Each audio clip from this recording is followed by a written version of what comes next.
बिस्मिल्लाहिर्रहमानिर्रहीम। अस्सलाम वालेकुम। Hope and pray to be fine. Students, आज मैं आपको पाकिस्तान स्टडीज़ के 4th चैप्टर को स्टार्ट करवाने जा रही हूँ और ये आपका लेक्चर नंबर 8 है। पिछले तमाम लेक्चर्स में आपको बता दिया गया कि पाकिस्तान को हासिल कैसे किया गया, उसमें क्या क्या जदोजहद की गई और फाइनली पाकिस्तान 14 अगस्त 1947 को बन गया। अब पाकिस्तान बनने के बाद नेक्स्ट जो स्टेप था वो उसका कॉन्स्टिट्यूशन बनाना था। बग़ैर कॉन्स्टिट्यूशन के कोई भी मुल्क जो है वो अपना निज़ाम नहीं चला सकता। ये चैप्टर थोड़ा सा डिफ़िकल्ट भी है और थोड़ा सा आपको मुश्किल भी लगेगा, क्योंकि इसमें आपके कंसेप्ट क्लियर होने बहुत ज़रूरी हैं। बच्चों को इसमें क्वेश्चंस आते हैं तो वो उनको समझ नहीं आते। आर्टिकल्स तो आप बाद में ख़ुद भी याद कर लेंगे।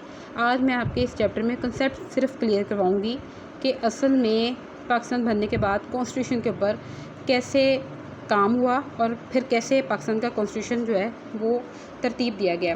सबसे पहला पाकिस्तान बनने के बाद जो काम किया गया वो ये था कि उसके लिए 1949 में पाकिस्तान की पहली दस्तूर साज असम्बली ने जो पहला कदम उठाया, जिसे करारदाद मकासद का नाम दिया गया, जिसे इंग्लिश में कहते हैं ऑब्जेक्टिव रेजोल्यूशन।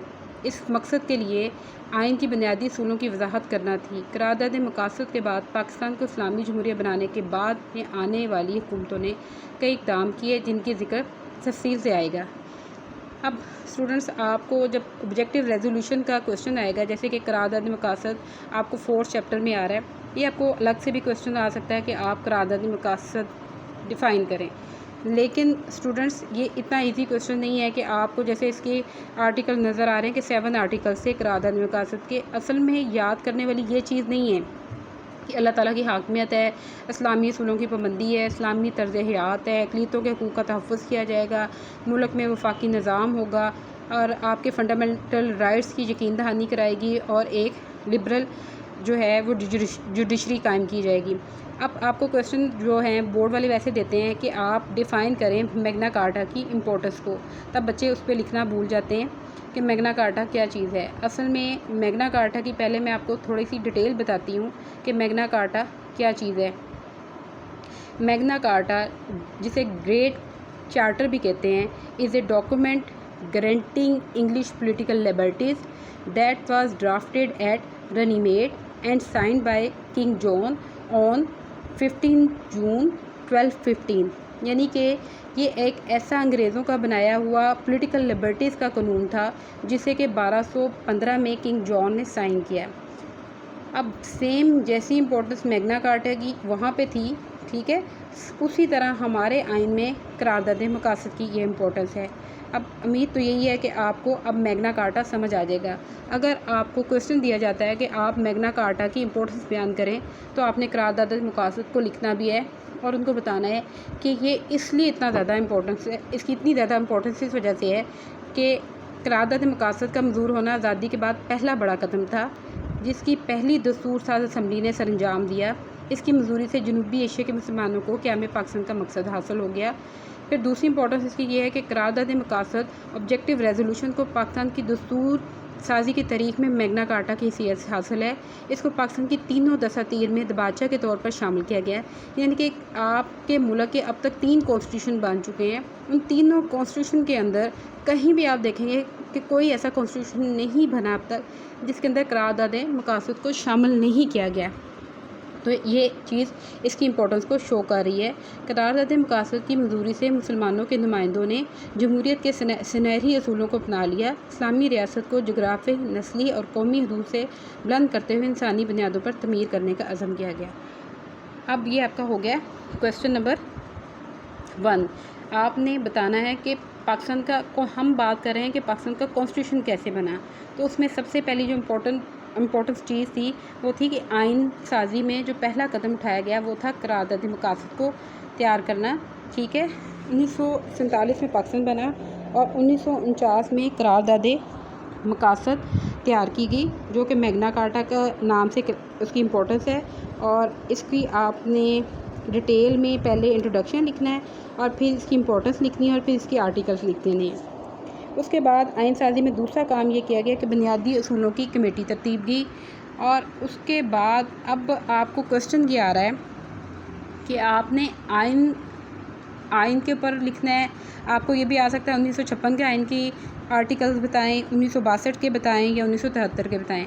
लेकिन फ़िलहाल आपसे पाकिस्तान स्टडीज़ में क्वेश्चन किया जा रहा है कि पाकिस्तान की दसातीर में इस्लामी दफ़ात कौन कौन सी थी, यानी कि अब 1956 के कॉन्स्टिट्यूशन में आपने बताना है कि कितनी इस्लामी दफ़ात थी। इस्लामी दफ़ात को याद करना आपके लिए बहुत ईजी होगा, लेकिन सबसे पहले आपको पता होना चाहिए what is the meaning of a constitution. देखिए, जब तक स्टूडेंट्स आपको ये नहीं समझ आएगा कि कॉन्स्टिट्यूशन की ख़ुद बजाते ख़ुद क्या इंपॉर्टेंस है, तो आपको ये नहीं समझ आएगी कि इसके आर्टिकल्स क्या थे और इसके इस्लामी आर्टिकल्स क्या थे। ठीक है, आप इसकी डेफिनेशन समझ लें। Constitution is the way in which citizens who are the component parts of the state are arrange in relation to one another, यानी कि इस कॉन्स्टिट्यूशन के अंदर जो है सिटीज़न जो आप शहरी हैं वो सबसे मेन पार्ट्स हैं और सबसे इम्पोर्टेंट कंपोनेंट है, यानी कि पूरे स्टेट्स के रिलेशन एक दूसरे के साथ जब चलाए जाते हैं तो उसमें मेन फोकस किस पे रखा जाता है, सिटीज़न के ऊपर। अब 1956 का कॉन्स्टिट्यूशन बना है 23 जून 1955 को। इसमें 80 अरकान पर मुश्तमिल असम्बली मार्ज़ वजूद में आई। चौधरी मोहम्मद अली मुल्क के वज़ीर-ए-आज़म बने। वज़ीर-ए-आज़म बनते ही उन्होंने दस्तूर साजी का काम शुरू कर दिया। आइन का मसवदा 9 जनवरी 1956 को दस्तूर साज असम्बली में पेश किया गया, जिसे 29 फरवरी 1956 को मंजूर किया गया। गवर्नर जनरल की मंजूरी के बाद ये 23 मार्च 1956 को नाफिज हुआ। इस आइन के इस्लामी दफ़ात दर्ज झैल हैं। अब स्टूडेंट्स, इसमें इंपॉर्टेंट चीज़ ये है कि आपको सबसे पहले तो कॉन्स्टिट्यूशन की डेफिनेशन आनी चाहिए। दूसरा, पहले कॉन्स्टिट्यूशन में आपको सिर्फ ये डेट आनी चाहिए कि पहला कॉन्स्टिट्यूशन कब बना, 23 मार्च 1956 को। बोर्ड में क्वेश्चन आपको अक्सर ये दिया जाता है कि सबको पता है कि पहला जो आपका आइन है 1956 में बना है, लेकिन वो आपसे पूछेंगे कि मंथ बताएँ आप। तो फिर इसलिए मैं आपको ये कह रही हूँ कि ज़रूरी चीज़ ये है कि आप शुरू में ही कॉन्स्टिट्यूशन की डेफिनेशन बयान करने के फ़ौरन बाद बताएं कि पहला कॉन्स्टिट्यूशन 23 मार्च 1956 को नाफिज किया गया और पहले मुल्क के वज़ीर-ए-आज़म कौन बने, चौधरी मोहम्मद अली। ये सारे आइन के अंदर सबसे इम्पोर्टेंट चीज़ यही थी जो मैं आपको बता रही हूँ। अब इसके बाद आपसे वो पूछेंगे कि दूसरा 1962 का आइन जो है उसके अंदर इस्लामी दफ़ात कौन सी थी। ठीक है, उसके लिए आपने पहले ये देखना है कि मुल्क में सियासी इंतशार के बायस जनरल अयूब खान ने 1956 को आइन मनसूख करके अक्टूबर 1958 को मुल्क में मार्शल लॉ लगा दिया और नए आइन की तैयारी के लिए कमीशन बना दिया। कमीशन ने एक मसवदा तैयार किया जिसमें तमाम अख्तियार का सरचश्मा सदर को बना दिया गया। अब पहली पावर्स किसके पास ही, पहली आइन ने सारी पावर्स दी थी मुल्क के वज़ीर-ए-आज़म को। दूसरा, जब 1962 का आइन बना, क्योंकि वो एक मार्शल लॉ एडमिनिस्ट्रेटर ने बनाया था, तो वो 1958 में उसमें जब मुल्क में मार्शल लॉ लगा दिया तो उसकी ज़ेर निगरानी दूसरा आइन बना जो कि 1962 का आइन था। तो डेफिनेटली सारे जो पावर्स थी वो सदर को दे दी गई और जनरल अयूब खान जो थे वो मुल्क के सदर मुंतखब हो गए। 1962 को नए दस्तूर के तौर पे लागू किया गया जिसकी इस्लामी दफ़ात मदद झैल हैं। ये इसके 7 आर्टिकल्स हैं, 8, इसको आपने अच्छे तरीके से याद कर लेना है। अब तीसरा आपका कॉन्स्टिट्यूशन है वो 1973 का कॉन्स्टिट्यूशन है।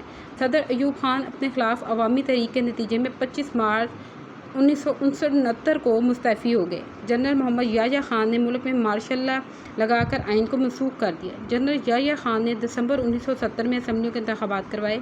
इंतखाबात के नतीजे में मशरक़ी पाकिस्तान में शेख मुजीबुर रहमान को और मगरबी पाकिस्तान में ज़ुल्फ़िकार अली भुट्टो को अक्सरियत हासिल हो गई। बदकिस्मती से इक़्तिदार की मुंतकिली का कोई समझौता तय न पा सका और हिंदुस्तान की मुदाखलत की वजह से 16 दिसंबर 1971 को मशरक़ी पाकिस्तान अलग होकर बांग्लादेश बन गया। 1971 को फ़ौजी हुकूमत ने इक़्तिदार ज़ुल्फ़िकार अली भुट्टो के हवाले कर दिया, जिसने 12 अप्रैल 1972 को मुल्क में एक अबूरी आइन लागू कर दिया। इस दौरान मुश्किल आइन का मसवदा असम्बली में पेश हुआ। अब इसमें से बेटा सबसे जो इम्पोर्टेंट चीज़ है, अगर आप ये सारी डेट्स याद कर लें लिख के, तो आपको आसानी रहेगी MCQ सॉल्व करने में। लेकिन इससे ज़्यादा ज़रूरी बात यह है कि आपको फ़िलहाल इसमें से सिर्फ ये याद होना चाहिए कि 1973 का आइन कब बना, तो आप फ़ौरन के 14 अगस्त 1973 को ये नाफिज किया गया और किसने बनाया, ज़ुल्फ़िकार अली भुट्टो को। अगर आपको मैं ये कहूँ कि आप सारी ये डेट्स याद कर लें तो आपके लिए पॉसिबल नहीं होगा। ठीक है, पहला जो आइन है वो मैं आपको रिवाइज़ करवा देती हूँ। 1956 में बना, दूसरा आइन बना 1962 में और तीसरा आइन बना 1973 में। अब आपने इसका काम ये करना है कि आपने एक पेज के ऊपर इसकी तीनों की डेट्स और मंथ लिख लेने हैं और उसको अच्छे तरीके से याद कर लेना है और बताना है कि पहला आइन किसने बनाया और कब बना, दूसरा आइन जो है मार्शल लॉ के दौर में बना, और तीसरा आइन तब बना जब मार्शल लॉ को ख़त्म करके एक अबूरी और एक पॉलिटिकल हुकूमत जो थी कायम कर दी गई थी। जुल्फ़िकार अली भुट्टो ने 1973 का आइन कायम कर दिया। पहला आइन भी हमारा इतना कंप्लीट आइन नहीं था। दूसरा आइन क्योंकि मार्शल लॉ के दौर में बना था वो बिल्कुल ही नामुनासिब था। तीसरा आइन 1973 का आइन जो था वो इतना मुकम्मल और इतना पायदार किस्म का आइन था कि अब आप देख लें उसको कायम हुए 1973 से 2020 आ गया, अब तक यही आइन और उसमें कुछ तरमीम करके अब तक चलाया जा रहा है। ठीक है स्टूडेंट्स, अब आपसे उन्होंने इस्लामी दफ़ात पूछी हैं, तो ये तकरीबन आपकी 10, 11, 12, 13 दफ़ात हैं। इसको आपने अच्छे तरीके से याद कर लेना है। ठीक है, और उसके बाद इसके अंदर से आपने करना है पाकिस्तान में हिफाज़त इस्लाम के लिए भी क्या क्या इक़दाम किए गए। करारदाद मकासद पहला कदम था। उसके बाद 1962 के आइन में, 56 के आइन में, 73 के आइन की जितनी इस्लामी दफ़ात हैं आपने उनको याद कर लेना है अच्छे तरीके से, तो आपका ये क्वेश्चन कंप्लीट हो जाएगा। अब एक बड़ा इजी क्वेश्चन है इसी चैप्टर का, वो है आपके राइट्स एंड ड्यूटीज़, यानी कि शहरियों के क्या हुकूक हैं और क्या फ़राइज़ हैं। सबसे पहले बेटा आपको पता होना चाहिए कि आपके अपने राइट्स क्या हैं, और अगर आप राइट्स की डिमांड कर रहे हैं तो फिर आपको ये भी पता होना चाहिए कि राइट्स के साथ ही ड्यूटीज़ काम करती हैं।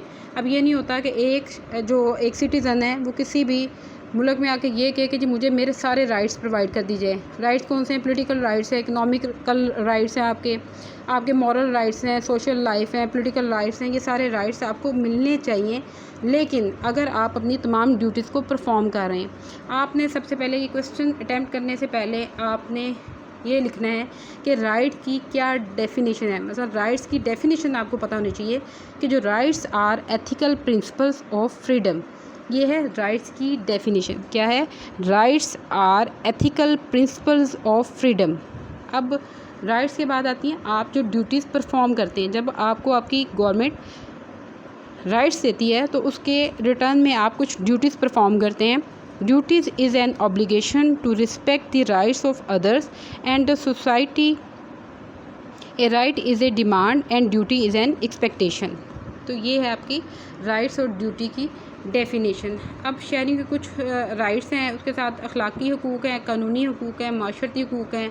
आपकी ज़िंदगी गुजारने का आपको हक़ है, रहाइश का हक़ है, आपको जायदाद का हक़ है, ख़ानदान बनाने का हक़ है, आपको मुलाजमत तैयार करने का हक़ है। ये सारे क्या हैं? ये आपके सारे राइट्स हैं। और राइट्स के साथ साथ इनको डिफ़ाइन कर दिया जाता है आपके कॉन्स्टिट्यूशन के अंदर।